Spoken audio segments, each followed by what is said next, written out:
The photograph was pristine, considering its age. Behind the ornate frame's cracked glass stood a couple frozen in matrimonial bliss. A mustachioed groom in a dark suit, his hand resting protectively on a carved chair, and beside him, a radiant bride drowning in layers of white silk and lace, clutching an enormous bouquet of flowers. The studio backdrop featured elaborate drapery with beaded trim, potted plants, and that unmistakable early 1900s formality. I found it while cleaning out my great-aunt's estate in Providence, Rhode Island. The attic had been stuffed with decades of accumulated treasures, or junk, depending on your perspective.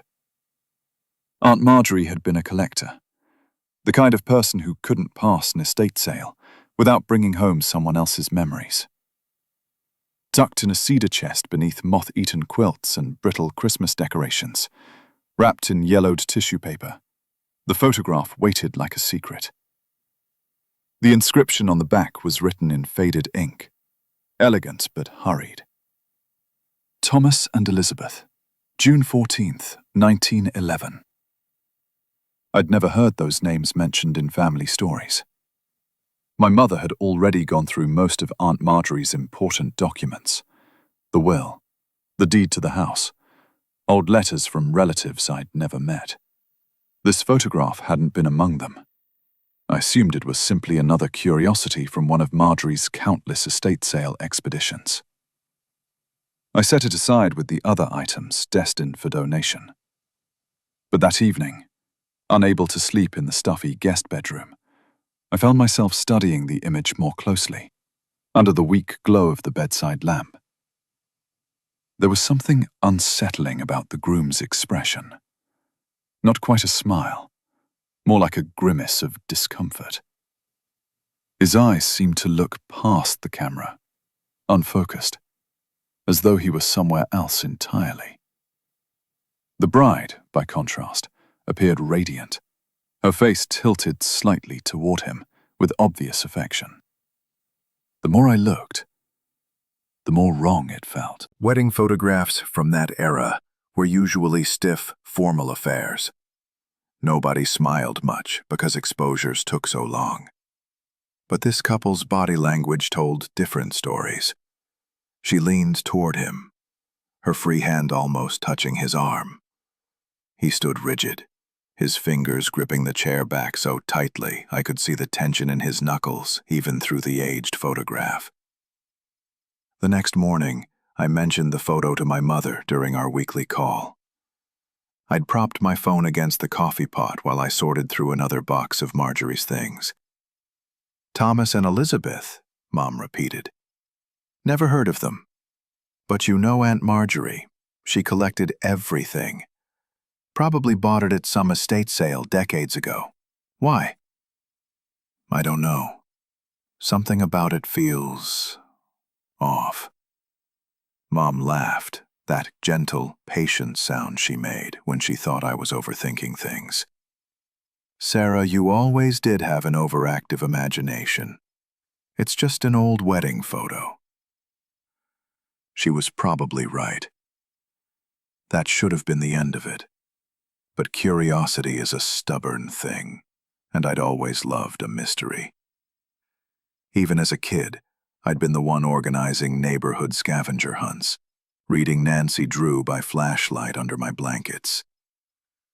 Now, at 32, I worked as a research librarian, essentially getting paid to be curious for a living. I decided to do a quick search online, thinking I might find the studio that had taken the photograph. Maybe there was a story there, something interesting I could share on social media. The photographer's mark was embossed at the bottom right corner. J.M. Hartley Photography, Newport, Rhode Island. A few searches later, I found a genealogy forum discussing old Rhode Island photography studios. Someone had posted a thread about J.M. Hartley specifically, noting that his studio had operated from 1895 to 1918. The thread included sample photographs from the studio's archive. formal portraits, baby pictures, the occasional wedding. All had that same distinctive style. Heavy drapery, potted ferns, the careful composition of light and shadow. I created an account and posted the image, asking if anyone recognized the couple or had information about other Hartley photographs from 1911. I included a clear scan of both the front and back of the photo. Then I went back to sorting through boxes of Aunt Marjorie's depression glass. The response came within hours. My phone buzzed with a notification while I was elbow deep in bubble wrap. A user named historybuff_RI had replied, "Where did you get this? I've been researching the Thomas Brennan case for years. This shouldn't exist." I felt a chill crawl up my spine, despite the attic's stuffy heat. I sat down on an old trunk, phone in hand, and typed back, "What do you mean it shouldn't exist?" I found it in my great-aunt's attic. Just an old wedding photo. The response came quickly, like the person had been waiting by their computer. Thomas Brennan disappeared in December 1909. He was a dock worker in Newport, vanished on his way home from work one night. His body was never found, but he was declared legally dead in 1912. Who's the bride in that photo? My hands felt cold. I looked at the inscription again. June 14th, 1911. 2 years after Thomas Brennan supposedly disappeared. I wrote back, my fingers fumbling on the phone screen.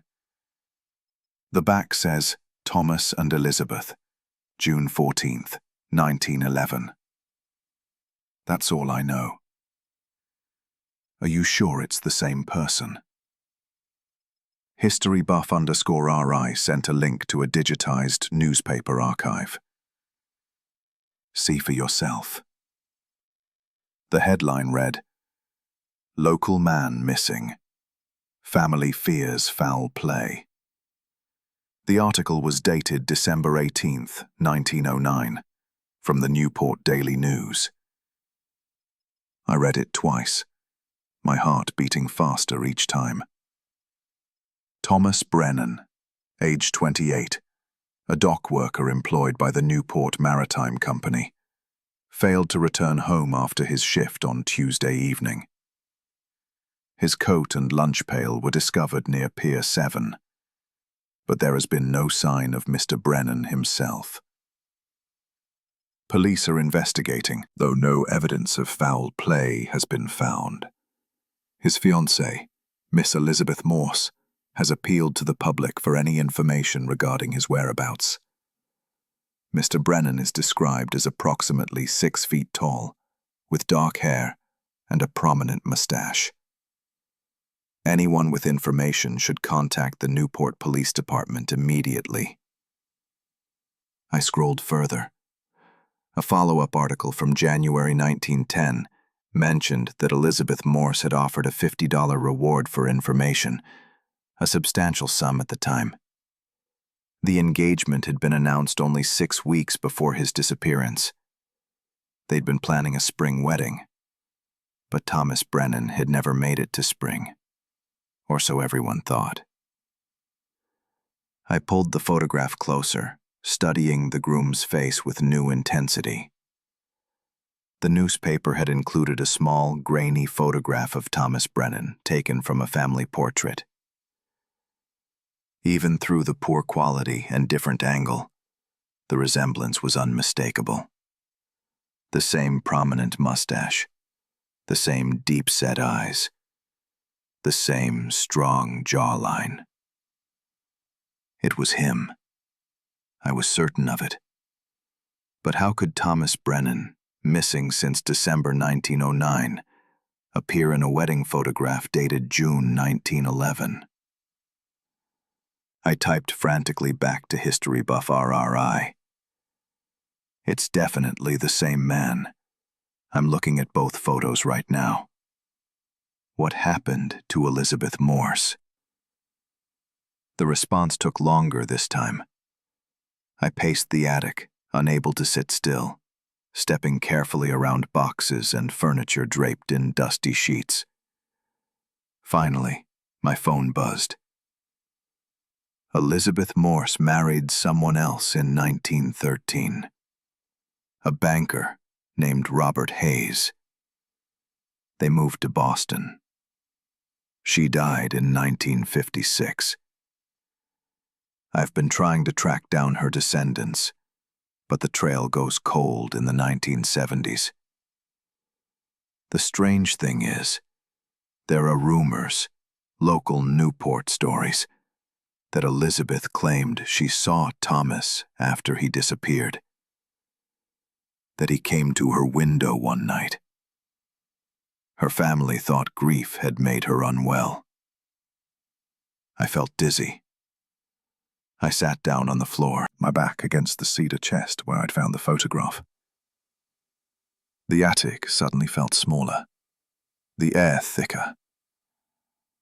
My fingers moved almost automatically, typing, "Do you know where Thomas Brennan lived?" Where Elizabeth lived. Thomas rented a room on Thames Street. Elizabeth's family home was on Spring Street. It's still standing, actually. It's a bed and breakfast now. The Harbour Rose Inn. Why? I didn't answer right away. Instead, I looked at the photograph again. Really looked at it. The groom's uncomfortable posture. His unfocused eyes. The way his hand gripped the chair as though he might fall without its support. And something else I hadn't noticed before. His shadow. In the carefully lit studio portrait, every element had a proper shadow. The bride, the furniture, the potted plants. But Thomas Brennan's shadow seemed wrong. Too faint. Falling at a slightly different angle from everything else around him. I zoomed in on the digital scan I'd made. The pixels scattered and reformed. There, just barely visible at the edge of the frame, was something I'd missed entirely in my first examination. The corner of a third figure, blurred and dark, standing behind the curtain at the edge of the backdrop. Just an arm, a shoulder, the suggestion of someone watching. My mouth went dry. I took screenshots, enlarging different sections of the image, trying to make sense of what I was seeing. The more I magnified it, the less sense it made. The figure behind the curtains seemed to flicker, present in some versions and absent in others, depending on the angle of light from my screen. History buff RRI sent another message. Are you still there? Listen, I don't want to freak you out, but there's more to this story. Can we talk on the phone? I've been researching this for 5 years. There are things that don't make sense. I sent my number. Within minutes, my phone rang. The voice on the other end belonged to a man, probably in his 60s, with the careful, measured tone of someone used to being dismissed as eccentric. "My name is Richard Morrow," he said. "I'm a retired history professor.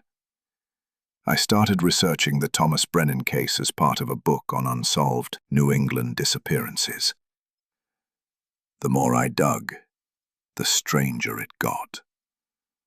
"I'm listening," I said, though part of me wanted to hang up, to pack the photograph away and forget I'd ever found it. "Thomas Brennan wasn't the only dock worker who disappeared that winter," Richard continued.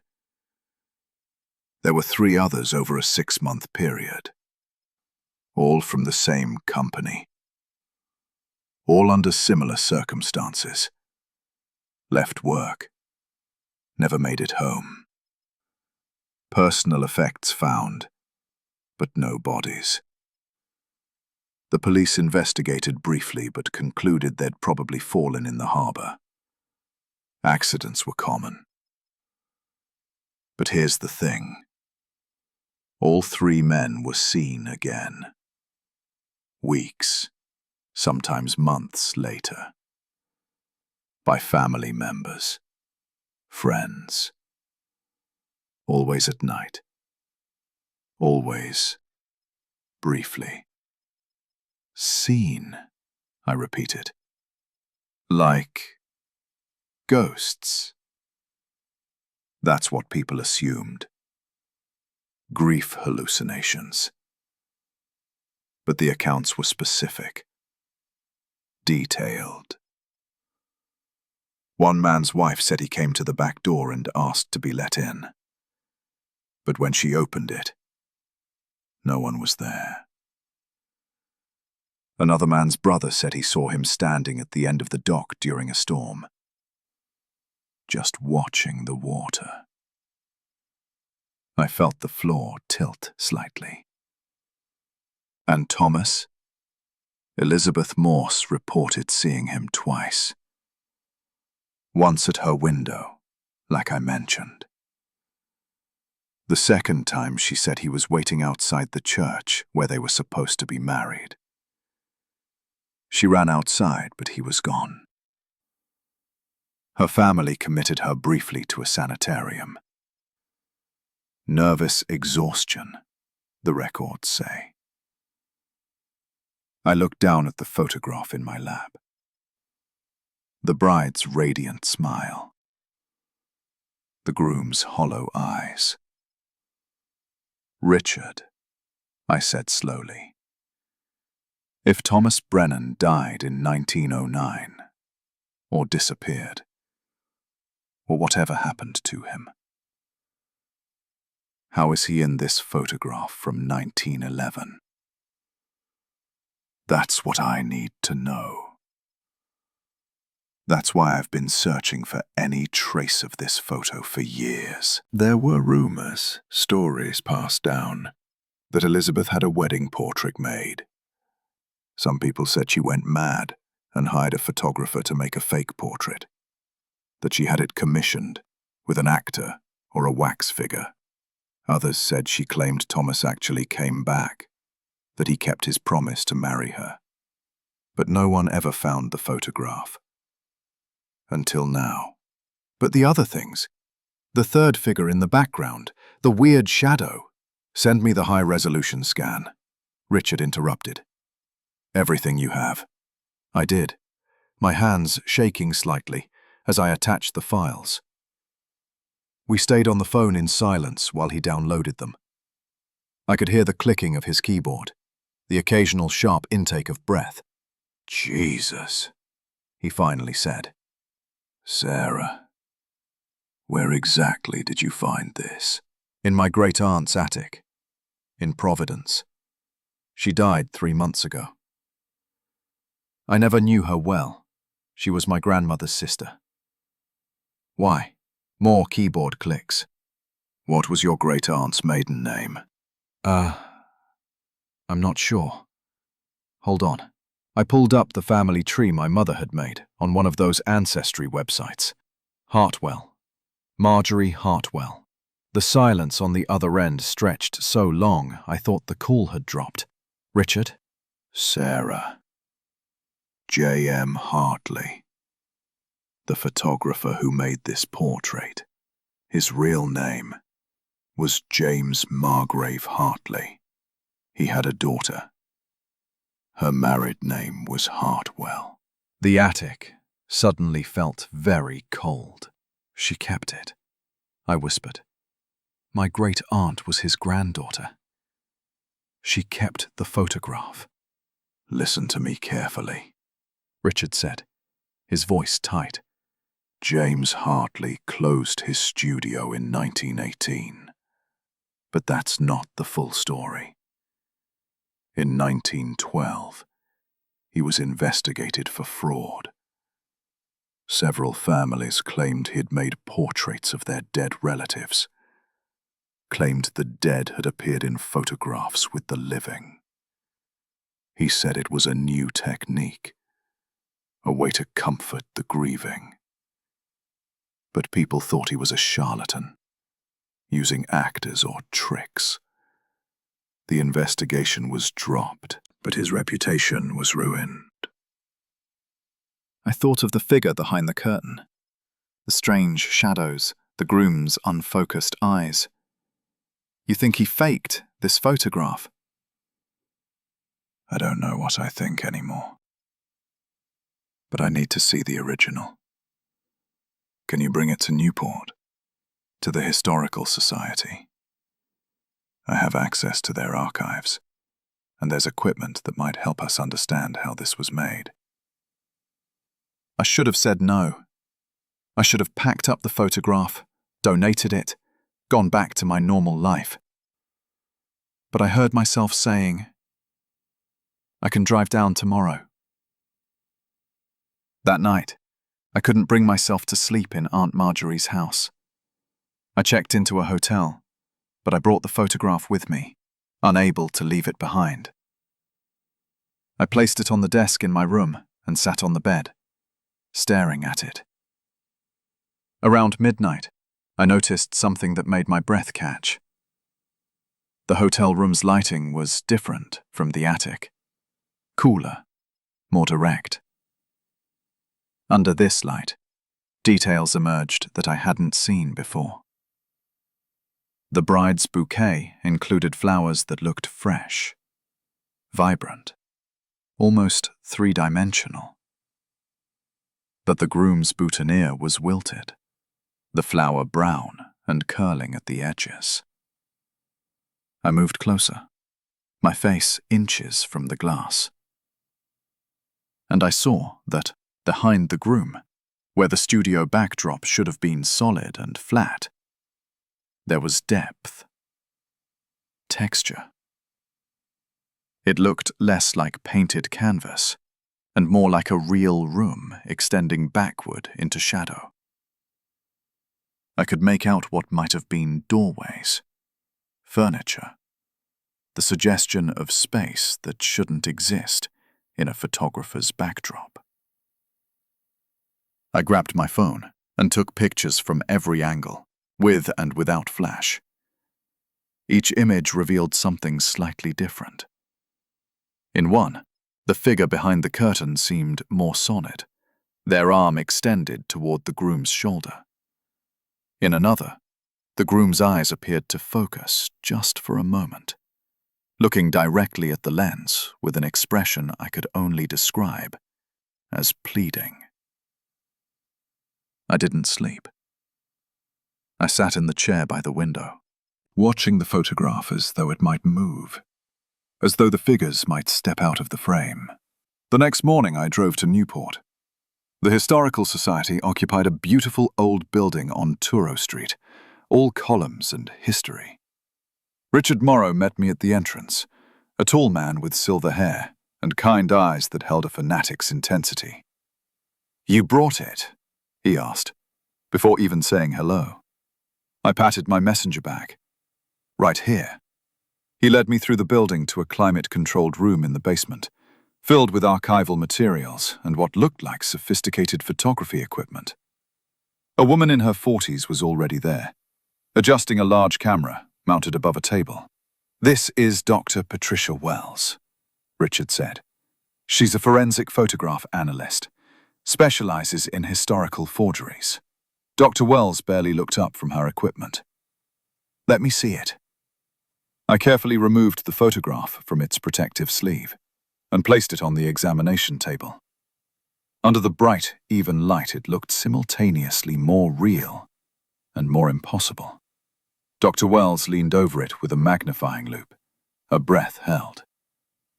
After a moment, she said softly, "My God." "What?" I asked. "What do you see?" "This wasn't made with any technique I recognize. It's not a double exposure. Those leave specific artifacts. It's not a composite print. The emulsion is continuous." But there are elements here that can't be explained by period photography. She looked up at Richard. You were right. This is extraordinary. Richard pulled out a folder of documents. I brought everything I have on Thomas Brennan. Police reports, witness statements, Elizabeth Morse's medical records from the sanitarium, newspaper clippings, and one more thing. He slid a photograph across the table. This is Elizabeth Morse, taken in 1913, shortly before she married Robert Hayes. The woman in the photograph looked haunted. She sat rigidly in a chair, her hands folded in her lap, her expression carefully blank. But her eyes held something desperate, something that made me look away. She looks terrified, I said quietly. Her medical records say she suffered from persistent delusions. She claimed Thomas came to her in dreams, begging her to help him, that he was trapped somewhere, neither alive nor dead, and she was the only one who could free him. Richard's voice dropped. They treated her with sedatives and isolation therapy. She stopped talking about Thomas after 6 months. Stopped talking about much of anything. I looked back at the wedding photograph, at the bride's forced smile, at the groom's desperate eyes. Do you think she actually saw him? I asked. Do you think any of this is real? Dr. Wells had been examining the photograph under different light spectrums. She suddenly went very still. Come look at this, she said. We crowded around. She had placed the photograph under ultraviolet light. Under the UV, most old photographs showed certain predictable patterns: degradation, repairs, chemical reactions in the emulsion. This photograph showed something else entirely. Under the UV light, words appeared on the studio backdrop, invisible under normal viewing conditions. They were written in what looked like desperate scrawl, overlapping and frantic. Help me. Help me. Help me. Over and over, filling the background, the walls, even appearing faintly across the couple's clothing. And beneath those words, in larger letters behind the groom, she knows where I am. Jesus Christ, Richard breathed. Dr. Wells sat back, removing her glasses. I've never seen anything like this. These words are embedded in the emulsion somehow. They're part of the original photograph, not added later. It's as though whoever, or whatever, was being photographed was screaming in a frequency the camera could capture, but human eyes couldn't see. I felt cold all over. The groom. You think that's really Thomas? Not an actor or a trick. I don't know what that is, Dr. Wells said carefully, but I know it shouldn't be possible. Richard was already pulling out more documents, his hands shaking with excitement or fear. I couldn't tell which. Look at this. James Hartley's studio logs, preserved in his granddaughter's papers. I borrowed these from the probate files after Marjorie Hartwell died. He found a page and stabbed at it with his finger. June 14, 1911. He logged this session. But look at his notes. The handwriting was cramped, almost illegible. E. Morse, wedding portrait, 6th attempt. Subject manifested 2:17 p.m. Duration 4 minutes. Medium exhausted. Portrait achieved, but not recommended for display. Payment refused. 6th attempt, I repeated. He tried 6 times to photograph this. And subject manifested, Dr. Wells added. That's not normal photographer's terminology. Richard pulled out another document. After the investigation in 1912, Hartley gave one interview to a local reporter. Off the record, supposedly, but the reporter kept his notes. They were donated here, years ago. He read aloud. Mr. Hartley claims his camera can capture what he calls residual presence, the impression left by people in places they frequented, or events they intended to experience. He says Miss Morse's grief was so profound, it pulled her fiancé's essence into the studio, that the wedding photograph shows what should have been, held in place by her determination, and he used the word regret. When asked if the man in the photograph is alive or dead, Hartley reportedly became agitated and said, "He's neither. He's stuck." I thought about Elizabeth Morse, seeing Thomas at her window outside the church, searching for him, calling to him, her grief so intense it bent reality. Where did Thomas Brennan disappear? I asked. Exactly. Richard pulled out a map of Newport Harbor from 1909.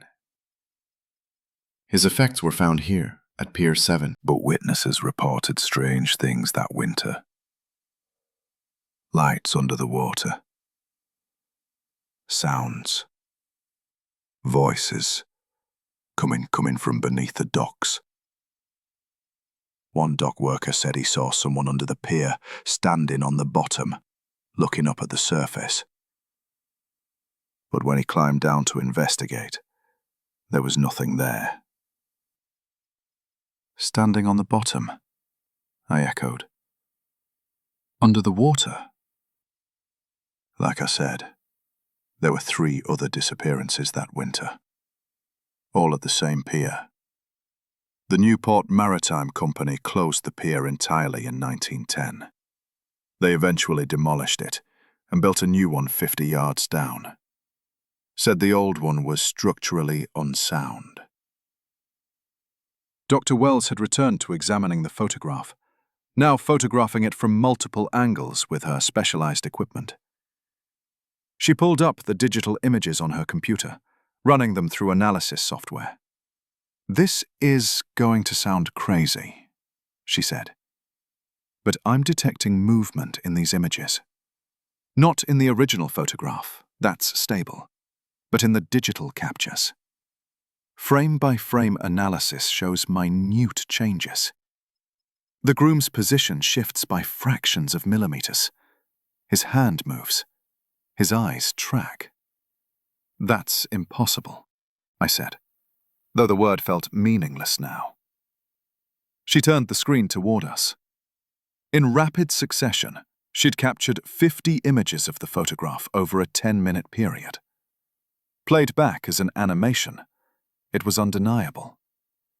The groom's head turned slowly, his eyes widening, his mouth opening as if in a silent scream.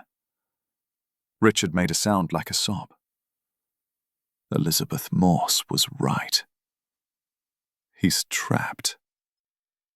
He's being trapped in this photograph for over a century. But trapped where? I asked. In the photo itself? Or somewhere else? Maybe both, Dr. Wells suggested quietly. Maybe the photograph is a window, a fixed point showing where he is, or where part of him is. I thought of my great aunt, Marjorie Hartwell, keeping this photograph her entire life. Had she known? Had her grandfather told her what it really was? "I need to go to the pier," I said suddenly, "or where it used to be. I need to see it." Richard and Dr. Wells exchanged glances. "Sarah, Pier 7 doesn't exist anymore," Richard said gently. "It was demolished in 1910. The water there is It's just water. There's nothing to see. But maybe there is. Maybe Elizabeth Morse was trying to tell everyone where he was. She knows where I am, the photograph says. She knew. Maybe that's why she kept going to the harbour. Maybe that's why seeing him drove her to the sanitarium. Because she knew. And she couldn't do anything about it. I grabbed the photograph, carefully sliding it back into its protective sleeve. I'm going. They tried to stop me, but I was already halfway to the door. Richard caught up, grabbing his coat. Then I'm coming with you, he said. The waterfront had changed in a century. Modern buildings, tourists, restaurants. But the water itself remained constant, dark and cold. Richard led me to a spot between two busy piers, where a grassy area overlooked the harbour. This was approximately where Pier 7 stood, he said. There's still some of the original structure down there, embedded in the new construction. Wooden pilings they couldn't fully remove. I looked out at the water. It was late afternoon, the sun low and golden, turning the harbour into hammered brass.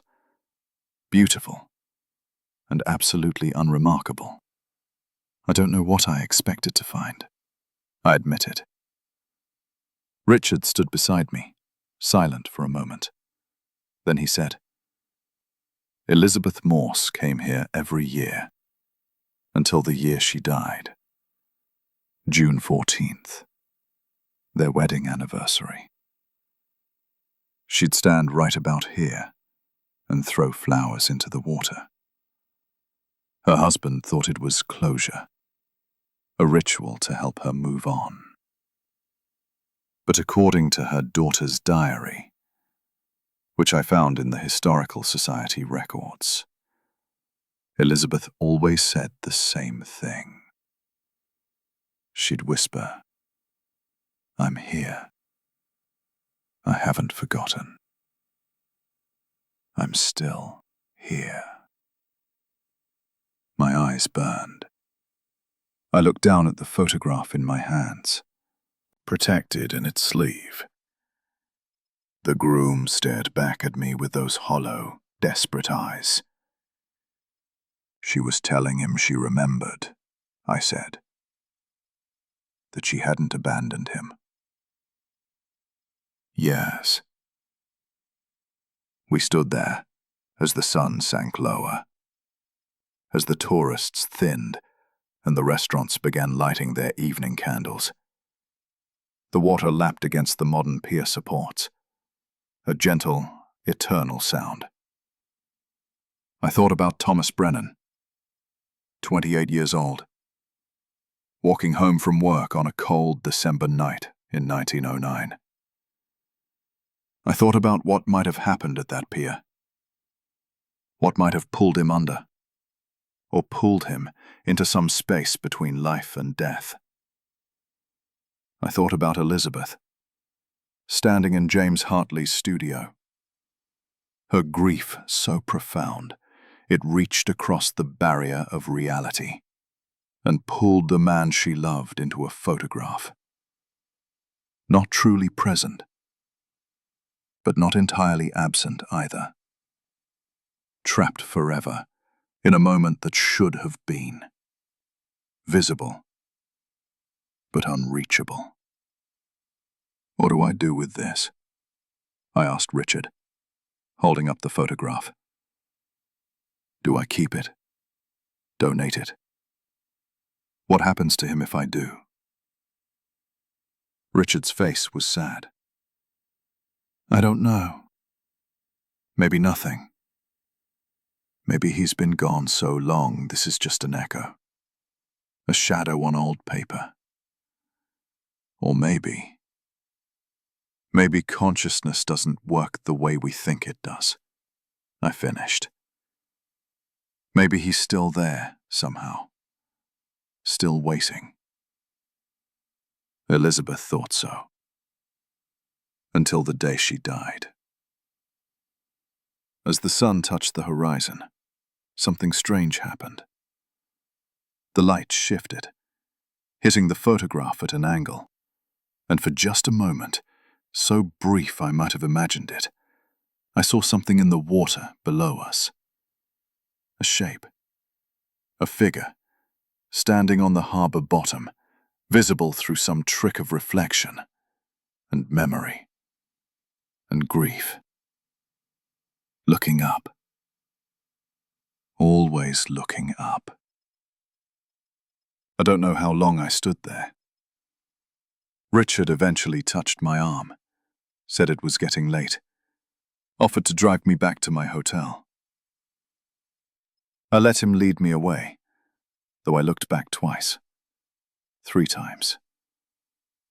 The water was just water. The shape was just shadow. But I kept the photograph. I brought it home and now it sits on my desk, carefully preserved in archival materials. Sometimes I look at it and see just an old wedding portrait. Strange, but explainable. Other times I see the words hidden in the emulsion. The figure behind the curtain. The groom's desperate eyes tracking my movement. I did one more thing, though I haven't told anyone. On June 14th, their wedding anniversary, I drove back to Newport. I stood where Pier 7 used to be, and I brought flowers. White roses, like the ones in Elizabeth's bouquet. I threw them into the water and whispered the same words she'd said for decades. I'm here. I haven't forgotten. I'm still here. The water accepted the flowers and pulled them under. And just for a moment, before they disappeared completely, I could have sworn I saw a hand reach up from below, fingers brushing the petals, before releasing them to the current. But perhaps that was just wishful thinking. Or perhaps Elizabeth Morse was right all along, and love is strong enough to reach across any barrier, even the one between the living and the trapped, the present and the should have been. I still have the photograph. Sometimes, late at night, I take it out and study it. The groom's position does shift, imperceptibly, but undeniably. His eyes move. His mouth forms words I can't hear. And I wonder if somewhere, in whatever space he occupies, Thomas Brennan knows that someone finally understands. That his story has been seen. That Elizabeth's grief and love weren't madness at all, but the truest thing in this whole, strange, impossible tale.